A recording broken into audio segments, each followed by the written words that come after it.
This podcast contains themes that are unsuitable for younger listeners and parental guidance is advised. It's been 30 years. Pass me that, mate. You're straight rated, right?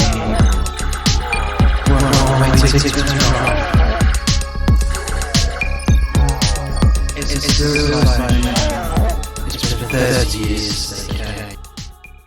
I was sat in the co-pilot's chair and Chichi was just piloting in very nicely towards the fleets that we just rendezvoused with.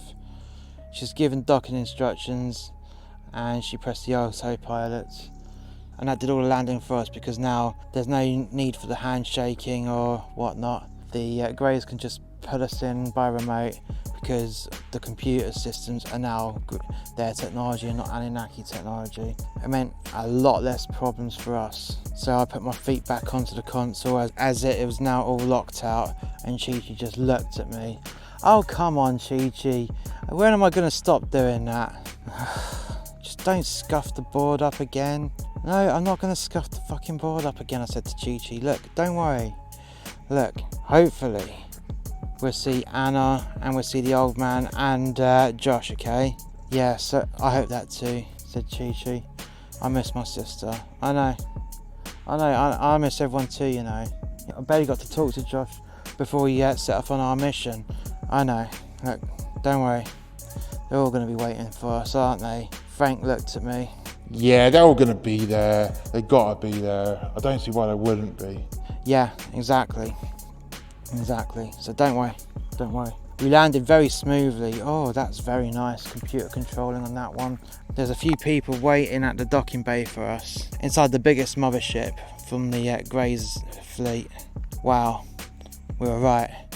Anna was there, Josh was there, and so was the man in black, all eagerly waiting for us. We walked down the loading bay ramp. Chichi went straight up to Anna and gave her a big old hug, and I gave both the man in black and Josh a real manly, full grip handshake. How's it going, boys? I said. Yeah, it's going great, said Josh. I'm doing really well. Sweet. You're all recovered, mate. You're all hungry for this. Yeah. There's going to be a nice briefing on what we're going to be doing shortly. Yes, there is, I said. Yes, there is. We've got some fucking good news. We captured one of their computers with all the information that we need on there. That's great. Looking forward to it. Awesome, Josh. Awesome. How about you, old man? I said. Did you get the gift that we got you? Yeah, I got the gift. Got my daughter back. She's no longer in cryo sleep, but she still don't want to talk to me at the moment. She's a bit upset about how you beheaded her husband. Oh, what do you mean? She didn't know that I beheaded her bloody husband. Everyone knows that you beheaded her husband because you sent the hat along. Oh, we thought that you'd enjoy that. Well, I enjoyed it, but she didn't. She took exception to that when it was on my mantelpiece. Oh, great. Why did you keep it there for her to see? Well, I don't know. I just had it there, and I didn't realise that she was just going to storm into my cabin, and she freaked out royally. Oh, I said. Sorry to hear that. Well, don't worry, she's with the Greys, and she's going to stay with the fleet whilst we do the mission, and hopefully they would have deprogrammed her brainwashing. Yeah, I hope so too. I mean, she hates my guts already. Don't worry about that, said the man in black. She'll be fine, she'll get over it. I hope. Yeah, well, I don't know. I did kind of like murder her husband and behead him and Chichi turned his head into a hat. She'll probably never speak to me or Chichi ever. Well, apart from spitting at us maybe. Look, don't worry about that. She'll be fine. And hopefully she'll come to realise that she got used. Yeah, I hope so too, mate. I hope so too. Now, come on, guys, said Frank. Let's get on to the bloody meeting, okay? I want to hear what's going on. What? Are you going to come with us? You bet your ass I'm coming with you. Elvis, he's a bit of a fucking bore, but he's great at doing all this shit on the ship that we don't need to do. Yeah, but I thought you were a diplomat, I said. Yeah, maybe a diplomat, but fucking hell, I love a bit of good violence myself. Really? You love a bit of violence. What, so you're going to be doing all the shooting and everything with us? Yeah, I'm gonna be coming along. Now Elvis can stay with the fucking ship. Wow. Fucking hell, Frank. I love you. I love you as a friend already, Oh, don't worry about that. You're gonna make me fucking blush. said Frank. This Gray's a piece of work, said the old man. Oh, don't. He's a good man. He got me off the hook. Yeah, we kind of saw that. But then again, though, the Hartonians are quite easy to be misled. Yeah, well, don't worry about that. Oh yeah, you don't have to worry about that, because once this mission's over, we're gonna declare you dead. What?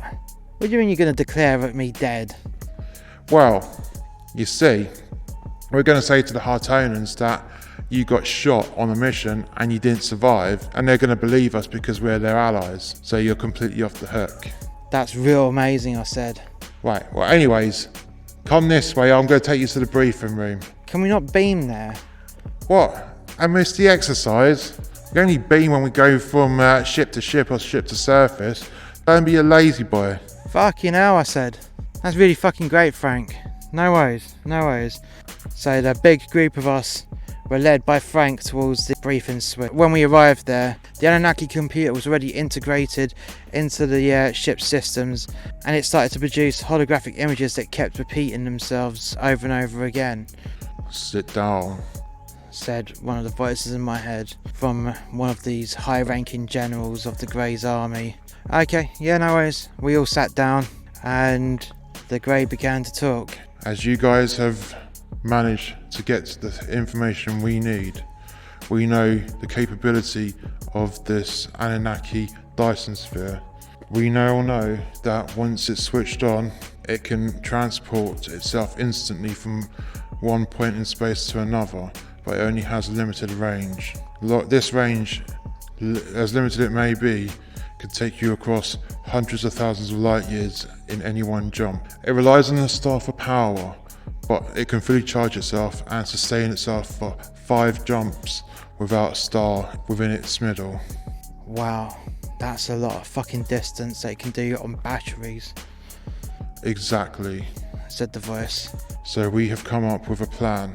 We know that there's one hyperspace gate that will take you to the Andromeda galaxy, and from that point onwards there are no new gates because they haven't gone that far afield yet. So our plan is to jump the Dyson sphere to the edge of the Milky Way, and then to jump a couple of times in the void between the galaxies. When we get the sphere to the Andromeda galaxy, we get it as far as we can, then detonate it. So any surviving Anunnaki armies will be trapped on the other side, and it will be a race against time to get to the hypergate first, before any other Anunnaki squadrons get to the gate.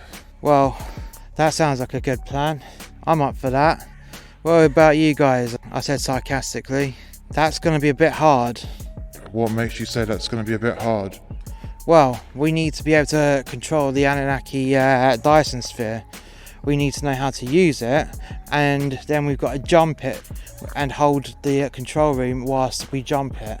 And then, blow it up. So if we get this wrong, we're going to be trapped in the Andromeda galaxy, millions of light years away from the nearest gateway back to our galaxy. That is correct, said the voice. Oh, that's good, I said. But surely the Anunnaki's got an army on a base right by the gate. That is more than likely, but at least at this point, it will be a small army versus a highly skilled team of commandos such as yourselves, and we have not seen this level of violence from anyone else. After all, the attack that you pulled off on Nibiru, with one ship getting through an entire armada, it put you on our radar, on top of the gift that one of our people had no authority to give the technology to you to pull this off, but you pulled it off nonetheless. And we expect the same level of commitment from you to be able to pull this mission off. Right, well, that sounds great, I said. That's brilliant. So we jump the Dyson sphere as far as we can, blow it up, and at that point we go through the gate. So what's going to stop the Anunnaki from coming through the gate and then going through it? Well, the idea is to blow up the gates before you leave. What, so someone either has to set a remote detonator and then go through, and then how does that work? So when we're already through the gate and we're going through the hyperspace corridor, because there's nothing in between, so if the gate gets severed, then we lose the hyperspace corridor, so the wave doesn't go through, is that right? And we'll be stranded in between galaxies. That's not a good prospect.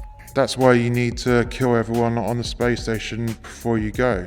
So if it goes wrong, I said, and we end up in between galaxies, how long is it going to take to get us back? At maximum hyperdrive capability to get to the edge of the Milky Way, it will take you at least 2, maybe 3 years, depending on the position that you're left in when the corridor collapses. That's amazing. 2, maybe 3 fucking years. That's a long time to be in hyperspace with nothing in our way. Well, we do have a plan for that. Really? I said. Really? So what's the plan? We're currently upgrading the Bounty to have the most advanced hyperdrive that we've created, and this hyperdrive will get you there a little bit faster. So if you engage the hyperdrive at full capability, when you go through the hyperlight gate, you'll get a lot further and faster speeds whilst going through the hyperspace corridor. So it's not looking good for us though, is it? I said. It's not looking good. The further away the Dyson sphere is from our region of space, the better. Even if you prove unsuccessful, it will take a while for them to recover from the damage that you're going to create at the very minimum, which means we can then attack Nibiru and take out the Emperor whilst this is happening. What? There's more, is there? Yes. So in the background, whilst you're attacking and stealing the Dyson sphere, with their massive army on board, without them knowing, we will be attacking Nibiru at the same time. Ah, I see. So your aim is to take out the Emperor, take out Nibiru's defences, and we take away their army at the same time. Wow, that's like the biggest suicide mission I've ever fucking heard. Who's it? Well, fuck it, I'm in. You know what? Fuck it, I'm in. Anyone else in? Chichi raised their hand. Yeah, I'm in. I wouldn't let you do this on your own. You'll end up killing a load of Artonians. Oh, funny, I said. How about you, Josh? You in on it? Yeah, I'm in. Old man, you in? Hell yeah, I'm in on this. If it's going to be a suicide mission, I'd want it to be that way. Brilliant. Okay, how about you, Anna? Yeah, I'm in on this. Frank, are you coming with us? Oh yeah, I'm in on this one as well. Oh yeah, this is going to be fun. Right, okay. How about you, Elvis? Are you coming with us? You'll need someone to pilot to the ship in stealth mode. Easy. Done. Okay, so how are we going to pull this off then, I said. How are we going to pull this off? Anyone got any ideas? I have an idea, said Chichi. Well then, lover, let's hear it.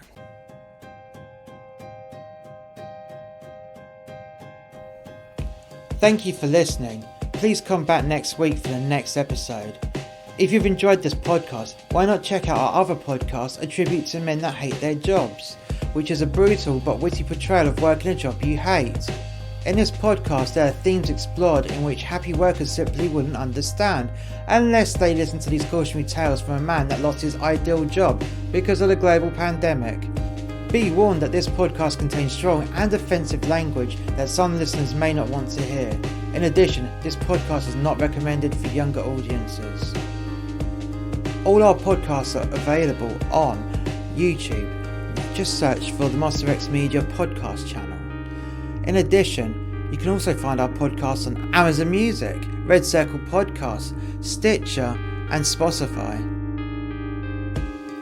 We also have another YouTube channel called The X Review. This is a review and reaction channel. Not only is it on YouTube, but it is also on Brand YouTube, BitChute and Rumble. You can also find us on Facebook, Gab, Twitter and Parler. All the links are in the description below.